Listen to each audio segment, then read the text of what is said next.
Olá, meu nome é Luiz Roberto e hoje eu vou levar adiante um vídeo chamado, acorda o título, né? De A Porta Estreita e o Espiritismo. Porque o espírito de Joana de Ângeles, por exemplo, pelo médium Divaldo Franco, tem lá aquela série psicológica que tem acho que 17 livros, salvo engano, 16 ou 17 livros. E ele ensina, o espírito Joana de Ângeles, nos ensina como interpretar o passo a passo na ascensão, da nossa ascensão espiritual.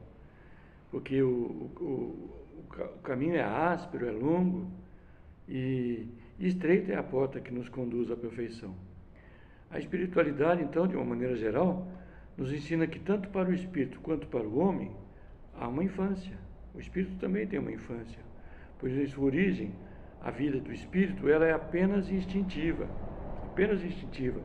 E ele mal tem consciência de si mesmo e de seus próprios atos. A gente observa isso estudando a literatura espírita, especialmente lá em A Gênese, por exemplo, em O Livro dos Espíritos, por exemplo. Então a inteligência, só pouco a pouco, ela se desenvolve, né? Porque é o desenvolvimento da inteligência e do sentimento, naturalmente, que dão origem à consciência e ao discernimento em nós. Assim, é por nosso próprio esforço, a gente repete isso incansavelmente, para nosso próprio aprendizado, inclusive, direcionando o nosso próprio pensamento, usando a razão de forma ordenada, que nos desenvolvemos.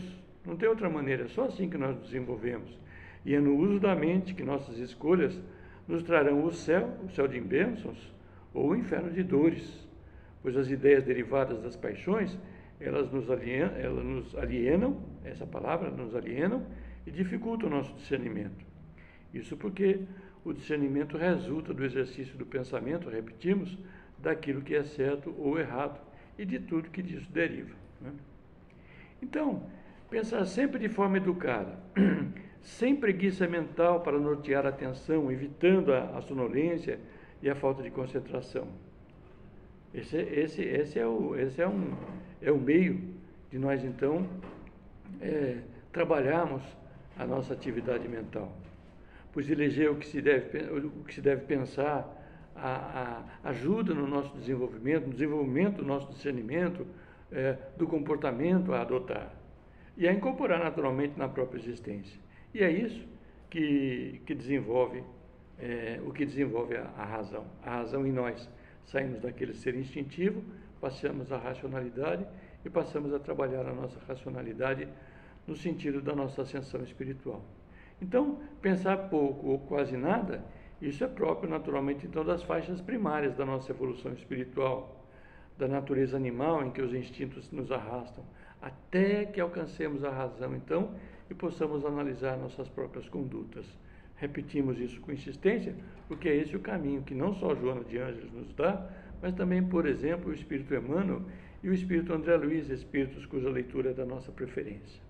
Então, quando chegamos à fase racional, mas ainda nos recusamos a pensar, é porque permanecemos anestesiados aos acontecimentos da existência, sem nos permitir estímulos para nosso crescimento, pois o discernimento propicia ao ser pensante, naturalmente, o amadurecimento psicológico e, por extensão, os de natureza afetiva, dando-nos, então, ciência de nossa importância no conjunto social e nos deveres que nos cabem realizar.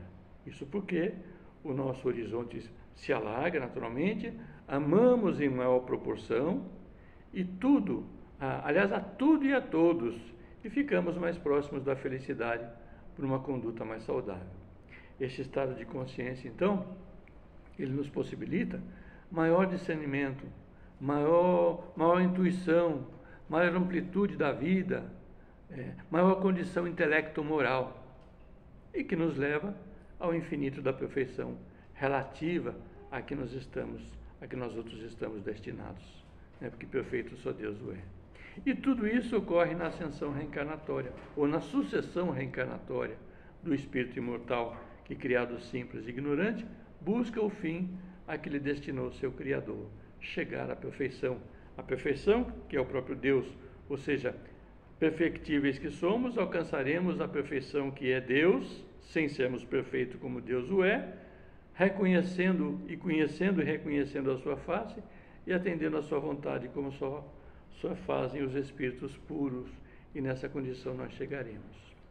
Eu acho muito importante a série psicológica da Joana de Ângeles, assim como todo o trabalho apresentado pelo Espírito Emmanuel e André Luiz, em especial, através do Chico Xavier, e de tantos outros também que o fazem através de outros médiuns, como o Espírito Camilo, por exemplo, através do nosso Raul Teixeira. Comente aí o nosso vídeo, compartilhe com seus amigos espíritas, sabe? Compartilhar é importante porque dá maior visibilidade ao vídeo, ele adquire maior amplitude e o objetivo não é só esse, nem esse especial, mas é alardear os ensinamentos trazidos pela espiritualidade, especialmente entre os espíritas, não é? E vamos adiante, sempre adiante.